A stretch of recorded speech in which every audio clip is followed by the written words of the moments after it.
Hello guys, welcome back again in the Soulful Story. I am your Anshika. तो शुरू करते हैं सीधा स्टोरी से। नीरा अभी भी कॉलेज के बाहर ही खड़ी हुई थी। वो कहीं नहीं जाती, ना अपनी गाड़ी स्टार्ट करती है और ना ही किसी को कॉल। वो बस वेट करती रहती है। तभी उसकी नज़र कॉलेज के गेट पर पड़ती है। कुछ और स्टूडेंट्स जो बाहर निकल रहे थे। वही नीरा बहुत तेज़ी से आगे बढ़कर बहुत ध्यान से एक एक करके सब स्टूडेंट्स के चेहरे देख रही थी कि कहीं उसे आयशा नज़र आ जाए। लेकिन इस बार भी आयशा उसे कहीं नज़र नहीं आती। नीरा की नज़र बार बार उसी जगह टिक रही थी जहाँ वो रोज़ आयशा को मिलती है, लेकिन आज वो जगह सिर्फ खाली थी। तभी नीरा अपने हाथ में पहनी हुई घड़ी की तरफ देखती है।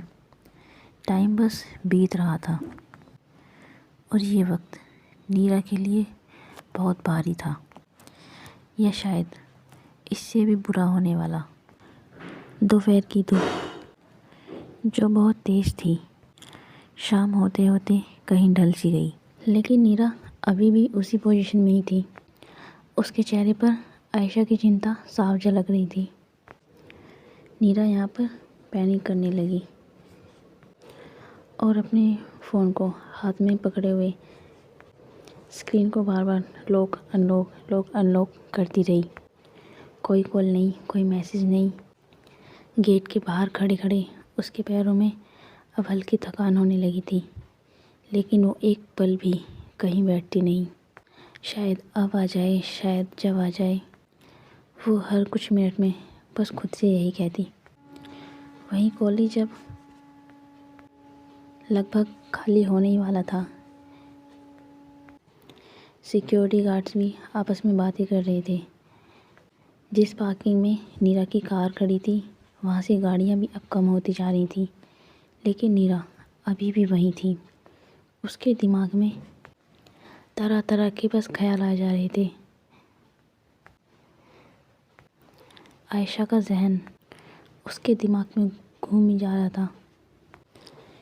वो बस वहाँ खड़े खड़े इंतज़ार करती रही, मानो अगर वो एक पल भी यहाँ से हिली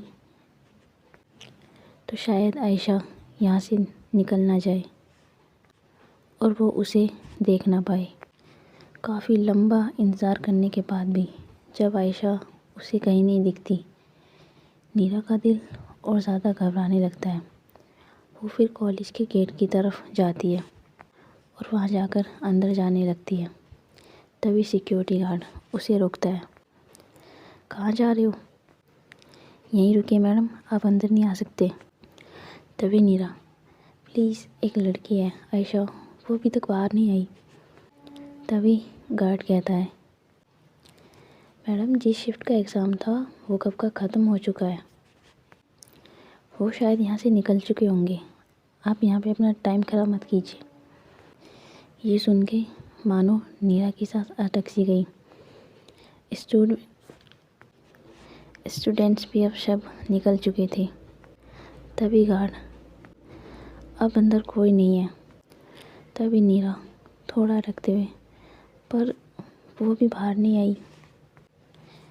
ये वो बात बहुत धीरे से कहती है, जैसे खुद से ही बोल रही हो। तभी गार्ड, मैडम यहाँ कोई बचा ही नहीं है, आप बेवक्त अपना वक्त यहाँ ज़ाया कर रही हैं। ये सुनते ही नीरा को ऐसा लगा जैसे ज़मीन उसके पैरों से खिसक गई हो। उसने एक बार फिर गेट के अंदर देखा। पूरा कॉरिडोर खाली, बंद होते कमरे और एक अजीब सी खामोशी, लेकिन आयशा का नाम व निशान कहीं नहीं। तभी नीरा धीरे धीरे पीछे हटते हुए गेट के बाहर निकल गई, क्योंकि उसे इंतज़ार अब बहुत भारी लग रहा था। वो अपने ही हाथ में अपना फ़ोन बहुत कस के पकड़े हुए थी, जैसे छोड़ दिया तो कुछ भी हो सकता है। नीरा को अब ये एहसास हो चुका था कि आयशा यहाँ है ही नहीं, और यही बात उसे सबसे ज़्यादा डराने वाली थी। नीरा आगे बढ़ते हुए अपनी कार तक चली जाती है और बिना कुछ सोचे समझे ड्राइवर सीट पर आकर बैठ जाती है। जैसे ही दरवाज़ा बंद होता है उसका सब्र मानो टूट जाता है। उसने स्टीयरिंग पर झुककर अपना सर रख दिया था और वो बहुत फूट फूट कर रोने लगी थी। इतनी देर से जो डर, बेचैनी, खामोशी उसने अपने अंदर रोकी हुई थी, सब एक साथ बाहर निकाल दी थी। वो सिसकते हुए बस एक ही बात कह रही थी, पता नहीं कहाँ हो तुम आयशा, प्लीज़ ऐसा मत करो। नीरा अपने हाथ कांपते हुए हाथों से फ़ोन उठाती है और एक बार फिर आयशा का नंबर डायल करती है। फ़ोन इस बार भी स्विच ऑफ जाता है। वो फिर से ट्राई करती है, फिर से बार बार, लेकिन हर बार फ़ोन स्विच ऑफ। नीरा की आंखें रोते रोते अब लाल पड़ चुकी थी। प्लीज़ बस एक बार, वो रोते हुए बस यही कहती। उसका दिमाग बार बार बुरे से बुरा ख्याल सोचने पर मजबूर हो रहा था। तभी वो अचानक अपने होश में आती है, जैसे वो खुद को टूटने नहीं देना चाहती थी, और वो अपने आंसू पोंछ लेती है और एक गहरी सांस लेकर खुद को किसी तरह संभालती है और वो खुद से ही कहती है, मुझे स्ट्रॉन्ग रहना पड़ेगा, उसे ढूंढना है। तभी वो बहुत जल्दी से अपनी कार स्टार्ट करती है और सीधा हॉस्टल की तरफ निकल जाती है। जैसे ही कार हॉस्टल के बाहर पहुंचती है, नीरा कुछ सेकंड तो कार में बैठी रहती है, मानो जैसे कुछ सोच रही हो, और फिर खुद को नॉर्मल दिखाने की पूरी कोशिश करती है। तभी वो कार का गेट ओपन करके कार से बाहर निकलती है और वो सीधा हॉस्टल के अंदर जाकर आयशा के रूम के बाहर खड़ी हो जाती है और डोर को नॉक करने के बाद अंदर से ईशा डोर ओपन कर दिया। तुम यहाँ? नीरा, सब ठीक है? क्या हुआ तुम्हें? नीरा अब ज़्यादा खुद को रोक ही नहीं पाती। उसकी आवाज़ जैसे कांप रही हो। आयशा, वो मेरे साथ नहीं है और कॉलेज में भी नहीं है। नीरा की इस तरह की आवाज़ सुनकर और उसका चेहरा देखकर ईशा थोड़ा सीरियस हो जाती है। तभी वो कहती है, क्या? उसका फ़ोन भी बंद है। नीरा ये कहते कहते वो फिर से रोने लगती है। नीरा बहुत डरी हुई, बहुत थकी हुई और पूरी तरह टूटी हुई थी। ईशा अब समझ जाती है कि बात कुछ और है। तब ईशा नीरा की आंखों की तरफ देखती है।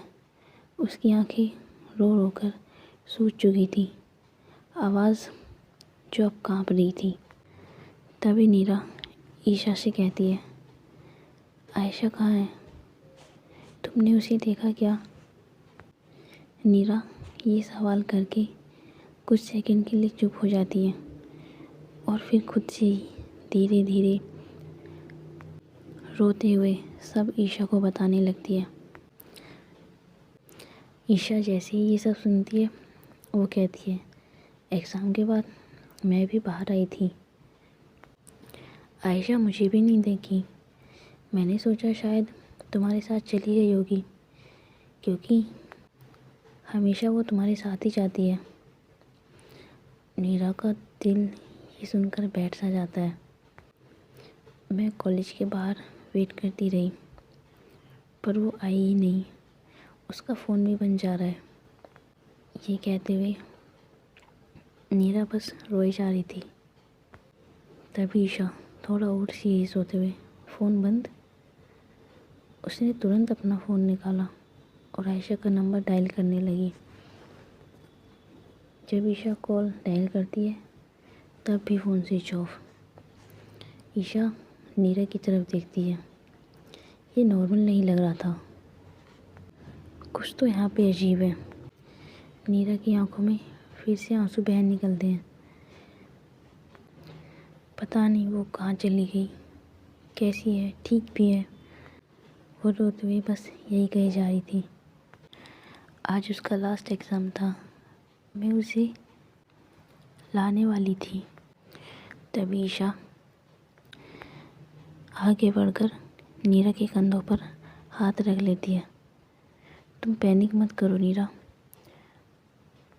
शायद वो इधर ही गई होगी, आ जाएगी और हम उसे ढूंढेंगे। पर अगर नीरा की ये टूटी हुई आवाज़, अगर उसे कुछ हो गया तो? ईशा उसकी बात बीच में ही काट देती है। नहीं, हम कुछ बुरा नहीं सोचेंगे, पहले उसे ढूंढेंगे। ईशा ये कहकर एक गहरी सांस लेती है। मैं हॉस्टल में चेक करती हूँ, रूम, वार्डन, सब जगह। और तुम बाहर जाके चेक करो। नीरा ये सुनकर हाँ में सिर हिला देती है। वो अभी भी बहुत डरी हुई थी। वही ईशा एक बार फिर आयशा का नंबर डायल करती है, लेकिन इस बार भी फ़ोन स्विच ऑफ।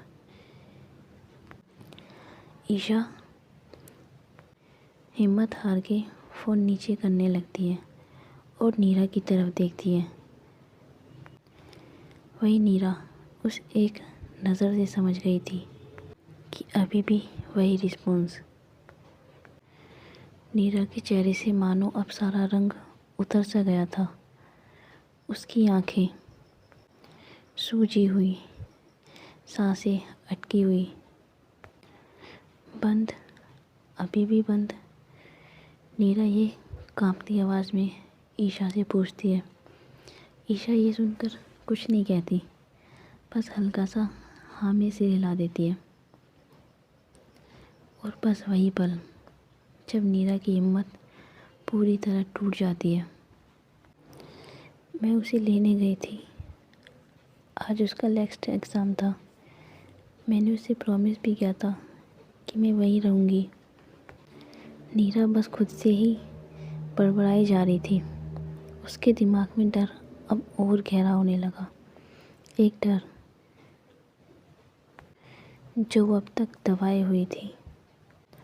वो लड़का, नीरा की आवाज़ इस थॉट से अब पूरी तरह बिखर चुकी थी, जो उसके पीछे पड़ा रहता है। कहीं कहीं वो से ज़बरदस्ती वो आगे बोल भी नहीं पाई। उसका शरीर बस कांपने लगा और आंसू बिना रुके बहने लगे। उसे कुछ समझ में भी नहीं आता। वो बहुत सीधी है ईशा, अगर किसी ने उसे परेशान किया तो? नीरा बस रोते हुए ये कही जा रही थी। और ये वो मोमेंट था जब रोते हुए नीरा ईशा के गले रखकर ज़ोर ज़ोर से रोने लगती है।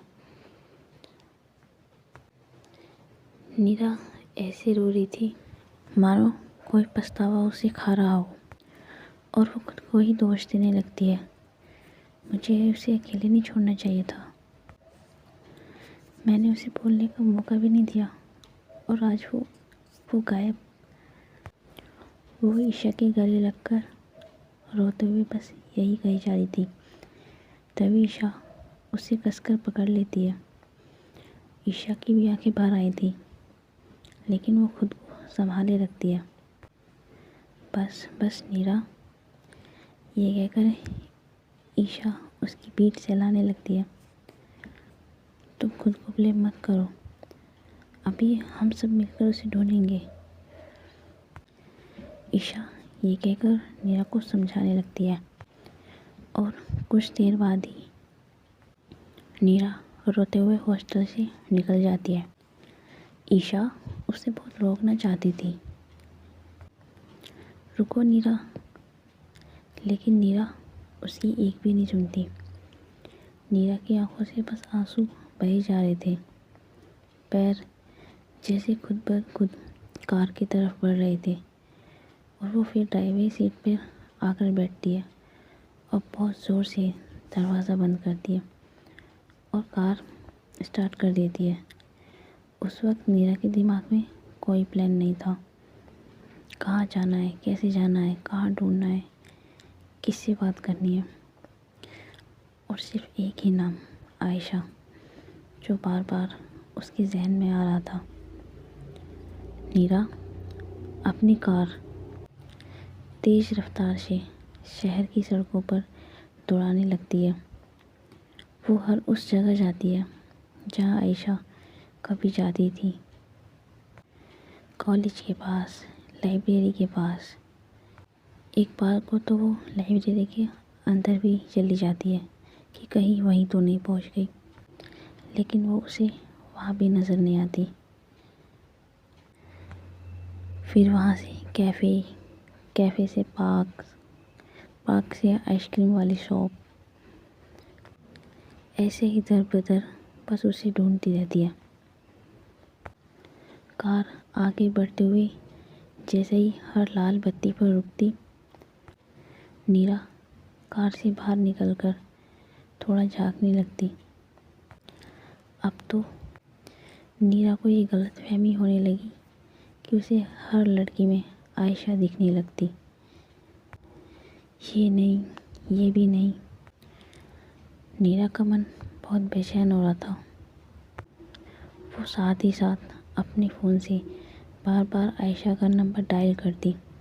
Switch off, again switch off, again switch off. हर बार सिर्फ एक ही जवाब।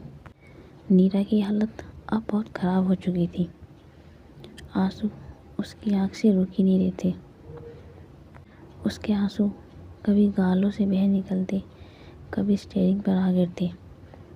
प्लीज़ बस एक जगह, एक बार मिल जाओ, वो खुद से ही कहती। मैं सब ठीक कर दूँगी। उसकी कार आगे बढ़ रही थी। ट्रैफिक, नॉइज़, लाइट्स सब मानो ब्लर से हो रहे थे। चारों तरफ भटकने के बाद नीरा अपनी कार एक साइड में लगाकर रोक देती है। कुछ देर स्टीयरिंग को पकड़कर रोती रहती है, फिर खुद को ज़बरदस्ती संभालते हुए वो कार से बाहर निकल जाती है। शाम से अब रात होने लगी थी। शहर की रफ्तार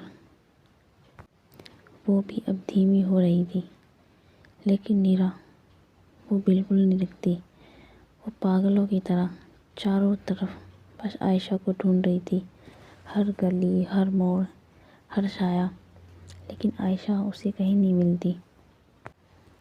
हर खाली सड़क नीरा का डर और बढ़ा देती। अब तो मानो उसकी आवाज़ भी नहीं निकल रही थी। वो रोते हुए फिर से कहती, तुम ऐसा नहीं कर सकती आयशा, तुम मुझे बिना बताए कहीं नहीं जा सकती। नीरा अब पूरी तरह डर चुकी थी, हार मान चुकी थी। पूरे शहर को छान लेने के बाद भी उसे आयशा कहीं नहीं मिलती। रात के अब करीब 10 बज चुके थे।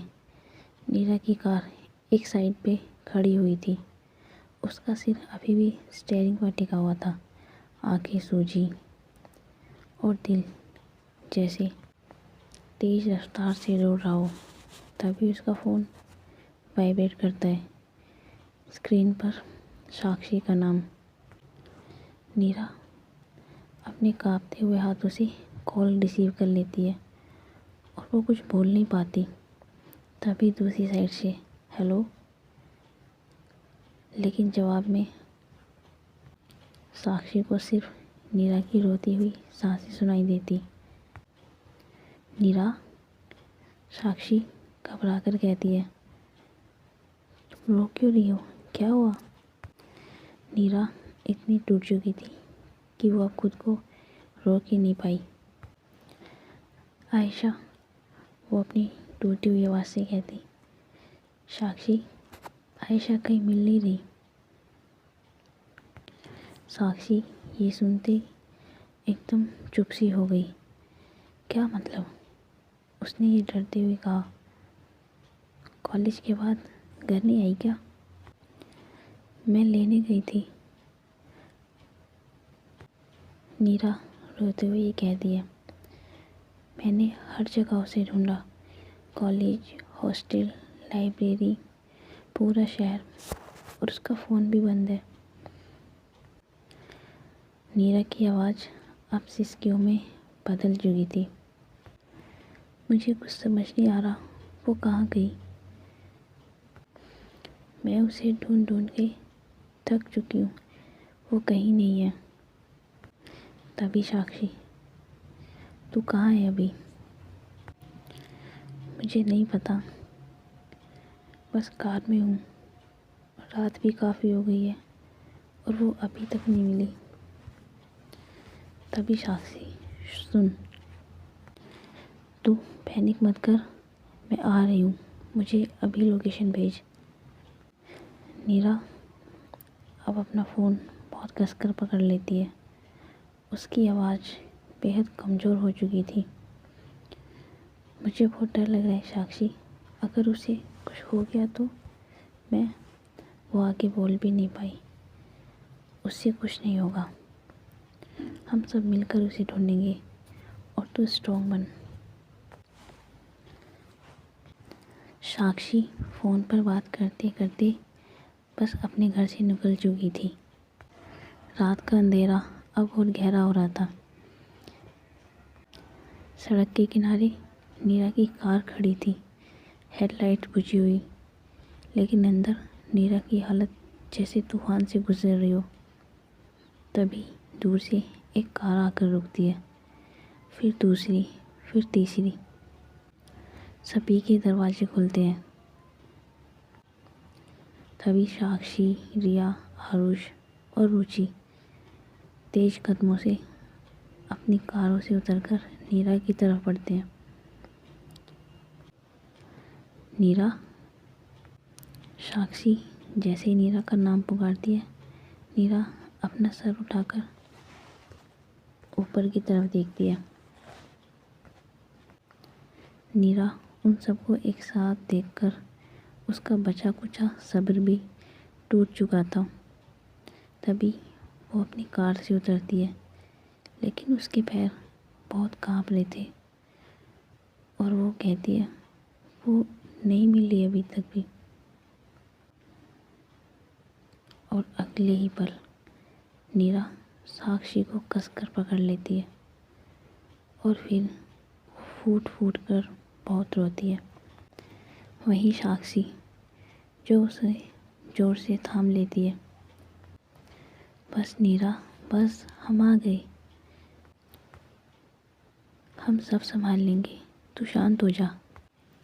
तभी रिया, वो भी आगे बढ़कर नीरा को हक कर लेती है और कहती है तुम अकेली नहीं हो, समझी, हम सब यहीं हैं।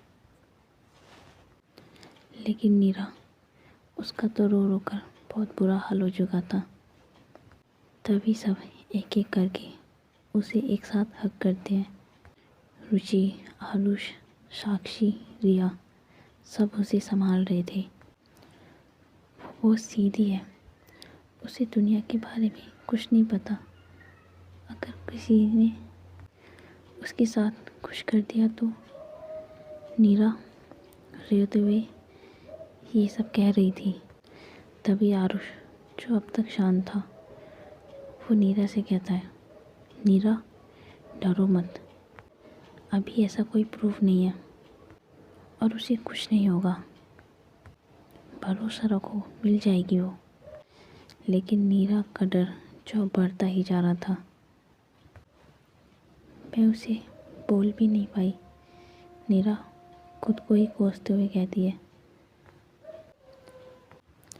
मुझे उसे प्रपोज नहीं करना चाहिए था, वो मेरी वजह से बहुत अनकंफर्टेबल हो गई, मुझे नहीं करना चाहिए था ऐसा। नीरा साक्षी को हक करके ये कहते हुए और ज़ोर से रोने लगती है। वो अब कमज़ोर पड़ रही थी और वो एक बार फिर से कहती है कहीं इसी वजह से तो वो मुझसे दूर नहीं चली गई। और ये सुनते अब सबकी आंखें भर आती हैं। तभी रिया, स्टॉप नीरा, ऐसा कुछ नहीं है, तुम ये सब अपने ऊपर मत डालो। उसकी खामोशी का ये मतलब बिल्कुल नहीं था। तभी नीरा फिर से रोते हुए कहती है, पर मुझे डर लग रहा है बहुत ज़्यादा, मैं कभी खुद को माफ़ नहीं कर पाऊँगी। तभी सभी दोस्त उसे चारों तरफ से घेर लेते हैं और कहते हैं, हम उसे ढूंढेंगे, पूरा शहर भी छानना पड़े तो छान लेंगे, लेकिन उसको ढूंढ के रहेंगे। वहीं नीरा, जो अभी भी रो रही थी, लेकिन अब उसका डर थोड़ा बढ़ सा गया था। वो साक्षी के कंधे से लगी रही और बस एक ही बात दोहराती रही, बस सेफ रहो, बस तुम ठीक रहो। तभी अचानक नीरा का फ़ोन फिर से बज उठता है। पहले तो नीरा को लगता है कि आयशा का कॉल होगा और वो बहुत जल्दबाजी में अपने फ़ोन की स्क्रीन को देखती है, लेकिन फ़ोन आयशा का नहीं, उसकी माँ का था। नीरा बस फ़ोन को घूरती रहती है और तभी वो अपने कांपते हुए हाथों से फ़ोन रिसीव कर लेती है। नीरा का दिल बहुत ज़ोर से धड़क रहा था। वहीं दूसरी साइड से, हेलो नीरा, इतनी रात हो गई, तुम कहाँ हो, घर क्यों नहीं आई अभी तक? नीरा कान पर फ़ोन लगाकर सुन तो रही थी, लेकिन कुछ बोल नहीं पा रही थी। नीरा के मुंह से एक शब्द नहीं निकलता और वो कॉल पर ही रोने लगती है। उसका इस तरह से रोना जैसे कोई जवाब नहीं, सिर्फ टूटने की आवाज़। माँ, उसके मुंह से बस यही निकलता है और फिर उसकी आवाज़ सिसकियों में डूब जाती है। क्या हुआ, तुम रो क्यों रही हो? हेलो, तुम ठीक हो ना? कहाँ हो तुम? नीरा की माँ बस यही कही जा रही थी। नीरा अब खुद को बिल्कुल नहीं संभाल पाती और वो बस रोने लगती, तेज़ हिचकियों के साथ। उसके हाथ काँप रहे थे, उससे फ़ोन भी नहीं पकड़ा जा रहा था। जैसे ही रुचि की नज़र उस पर पड़ती है, वो ऑब्ज़र्व कर रही थी।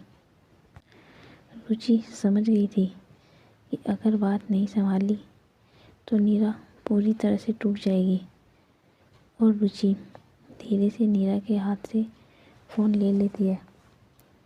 आंटी, मैं रुचि बोल रही हूँ, उसने बहुत बहुत धीमी आवाज़ में कहा। प्लीज़ घबराइए मत। रुचि, नीरा ठीक तो है ना? वो रो क्यों रही है? तभी रुचि एक गहरी सांस लेती है और वो सारी बात साफ साफ नीरा की माँ को बता देती है। आंटी, आयशा अभी तक नहीं मिली है। लास्ट एग्ज़ाम के बाद वो कॉलेज से गायब हो गई। कॉलेज, हॉस्टल, लाइब्रेरी, सब जगह नीरा ने चेक कर लिया। उसका फ़ोन भी बंद जा रहा है। दूसरी तरफ नीरा की माँ सब सुन रही थी। पर नीरा, आंटी, नीरा बहुत डर गई है। रुचि ने ये बहुत जेंटली कहा। वो पूरी सिटी में उसे ढूंढ रही है और हम भी उसके साथ हैं। रुचि थोड़ा रुक कर उसकी माँ से ये सब कह रही थी। हम सब मिलकर नीरा को घर ले आ रहे हैं। और ये कहकर रुचि फ़ोन काट देती है। रुचि फ़ोन नीरा की तरफ बढ़ाकर उसकी तरफ देखती है। नीरा, जो अभी भी रो रही थी, जैसे अंदर से पूरी तरह खाली हो चुकी हो।